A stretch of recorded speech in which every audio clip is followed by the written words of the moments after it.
Yo arreglar tu bilete para venir aquí, okay? Happy ka na? Chámame, Bill tiene pero grande. La verdad como persona. Otro día yo enseñar de pero de Bill. Muy grande. La verdad. Como persona. Como Sophie. Grande. Sí. Está en casa. Cuando yo iray nasa bahay lang, malaking aso. Kasi laki ni Sophie. Malaki. Oo, malaki. Pero no así.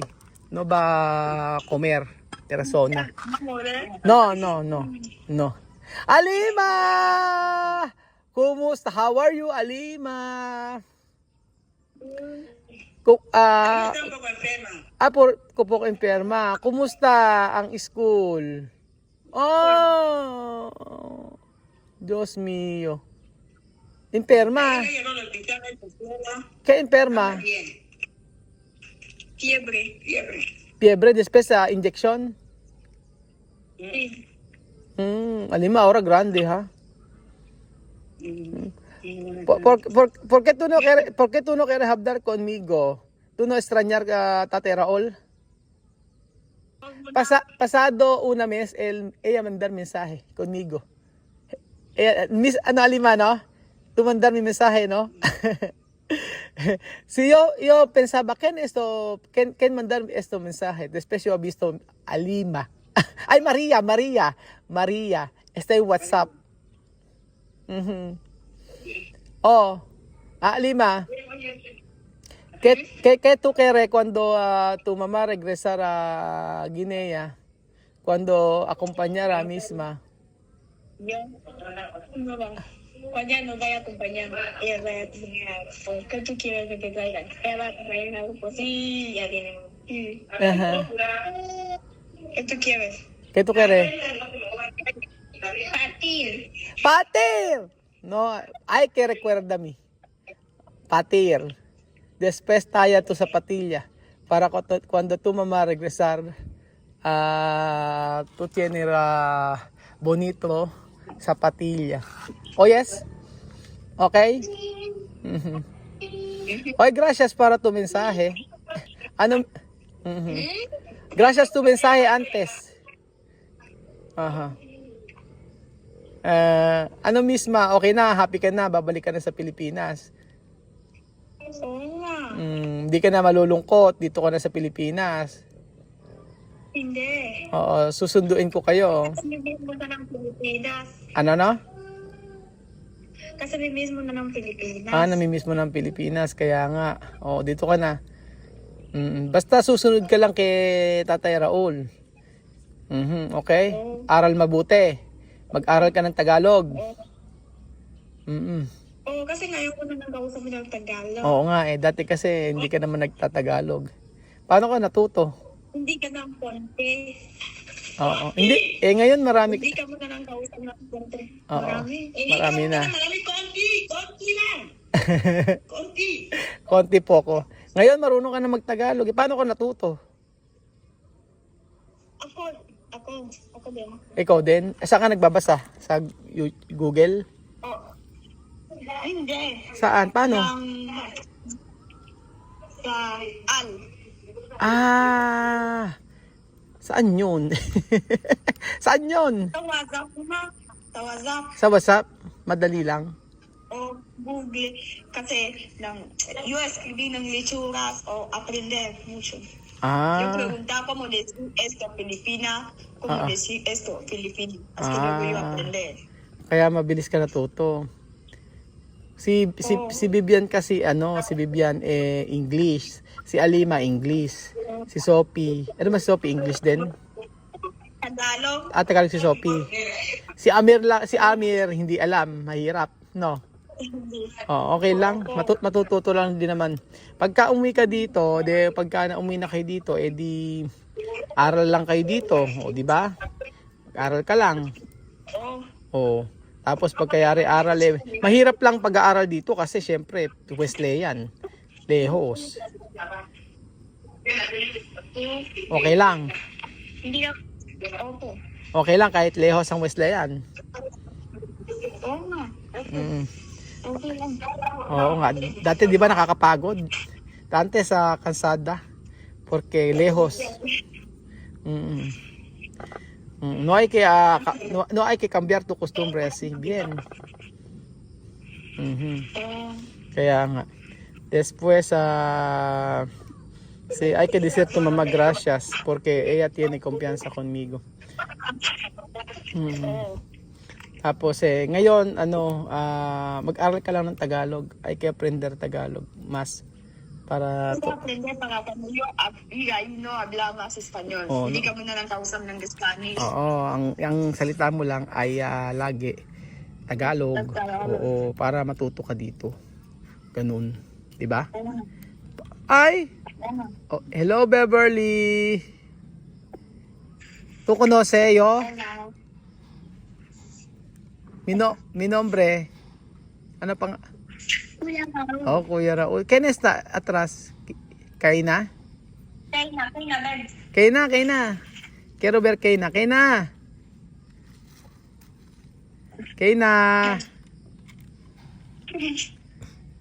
Wait.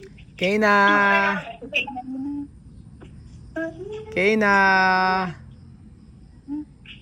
No quiere? Kaina. ¿Cómo te llama? ¿Cómo te llama? ¿Cómo te llamas? Soy Tío Raul. Soy Tío Raul. Kuya, hindi kami nang kausap ng paggalang. Ano yung Tagalog? Sabi mo, Tío Raul. Sabi mo, dali. Di habla. Tío Raul. Oo. Di Kuya Raul. Tío Raul. Si. Misma, i-explain mo kay Bibian, sabihin mo kay Bibian, si Amir muna, tsaka ikaw ang punta ng Pilipinas. No? Wag ka mo siyang magtatampo, no? Hay que decir, no enfadar, no? Kaya na, say mo, Tío Raul. Say mo, Tío Raul. Tío Raul. Dali. Ay. Raul. Demo Tío Raul. Inali. Raul. ¿Cuántos años tienes? ¿Cuántos años? ¿Ah? ¿Cuántos años tienes a ti? ¿Cuántos años? 2. ¿Tú quieres chocolate? ¿Tú quieres chocolate? Latte. Chocolate. Demo chocolate. Latte. Ay, Diyos mío. Sabi mo, ano?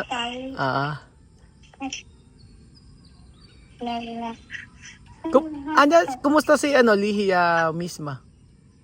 Lihia, ¿dónde está? Sa aral. Aaral. Saan ba bahay niya? ¿Dónde su casa?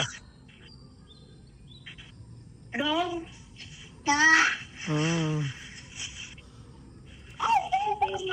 Pero ngayon hindi ka muna ng bahay sa aral. Hindi mo na sa bahay. Asan si Amir? Hindi ko lang. Baka naglaro, nagplay. Kasi maraming pa na. Okay. Tapos na. Okay na. Sila Sophie, may pasok pa? No, tapos mo na. Tapos sila Sophie. May bulletin. May bulletin na. Hindi, sa Martes. Martes tapos na. May kukuha na ng bulletin ito. Ako ko na ng card ng bulletin. Okay pala. Pero como estas 1 año de Guinea? Okay lang mo na. Okay lang naman. Pero mas gusto mo sa Pilipinas. Kasi sa Pilipinas mas dito dami pagkain. Ay! Sabi Ay, ni Tia Mami, hindi pa parang ilaw. wala nang luz? Oo. Ay, bakit? Ba't walang ilaw? Hindi ko na. Naku, dito naman, ano, umuulan, lakas ulan, rain, lubya, todos los días, lubya. Mm. Hindi mo sol. Sol? Ah. Mm.